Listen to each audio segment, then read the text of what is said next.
Imagine being a Detroit Lions fan, eagerly waiting for the new season to kick off, and then disaster strikes. The team suffers a series of injuries, including the loss of key players like Colby Sorsdal and Justin Herron, leaving you wondering if this season is doomed from the start. But here's where it gets interesting. The Lions' first practice, following their preseason win against the Falcons, brought some much-needed optimism.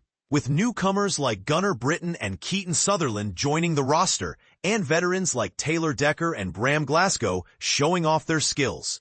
As the team took to the field on a sweltering Monday morning, the heat index soared above 90 degrees. But that didn't stop the players from giving it their all. And this is the part most people miss.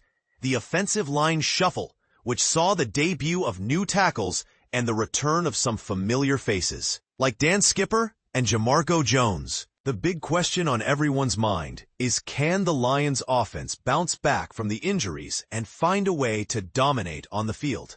One thing's for sure, the competition is heating up, and it's gonna be a wild ride. But before we dive into the nitty-gritty, let's talk about the elephant in the room, the injuries. Losing players like Sorsdal and Herron is a significant blow, and it's gonna Giovanni Manu, who had shown some promise in the preseason game against the Falcons, struggled to make an impact, and it's clear that he's still got some work to do. On the other hand, Brodric Martin had a solid day, with a couple of nice reps in the engaged one-on-one drill and a clean win against Kingsley Eguakun. As for the veterans, center Glasgow had his best day of camp, with some impressive run blocking and a nice win against DJ Reader in the one-on-one pass rush drill. And then there's cornerback DJ Reed, who took his game to the next level in team drills, blanketing Jameson Williams and Amon-Ra St. Brown on successive reps. But what does it all mean? Can the Lions offense find a way to overcome the injuries and come out on top? That's the million-dollar question, and it's one that we'll be watching closely as the season unfolds.